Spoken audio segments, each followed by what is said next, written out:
Divorce নেওয়ার আগে আর একবার ভেবে দেখলে হতো না মিসেস অন্তরা?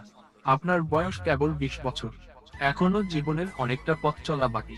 আপনি বুঝতে পারছেন না একটা ডিভোর্সি মেয়েকে এই সমাজ কোন চোখে দেখে? আপনার চলার পথ কতটা কঠিন করে তুলবে আপনি ভাবতে পারছেন না। মানুষের কথাগুলো কাটার মতো শরীরে বিঁধবে। আপনি আমার মেয়ের বয়সী, তাই কথাগুলো বললাম। একবার ভেবে দেখুন। অন্তরা, রোয়ার মিসেস রোজের কথা শুনে তার দিকে তাকালাম। ঠোঁটের কোণে ফুটে উঠল তাচ্ছিল্যের হাসি। হাসিটা আর কারো ওপর নয়, বরং নিজের ওপর। সত্যি বড্ড হাসি পায় নিজের দিকে তাকালে।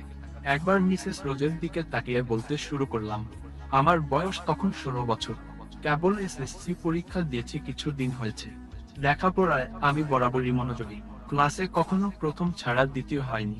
এদিকে আমাকে বিয়ে দেওয়ার জন্য উঠে পড়ে লাগে আমার আত্মীয় স্বজনরা। আমি নাকি দেখতে পরীর চাইতে কম না।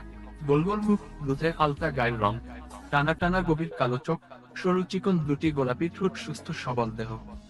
আমার কথা শুনে লয়ার মিসেস রোজ আমার দিকে সরু চোখে তাকালেন। মিসেস রোজ, আমার সামনে বসা চিপচিপে গড়নের একজন 20 বছর বয়সী মেয়ে।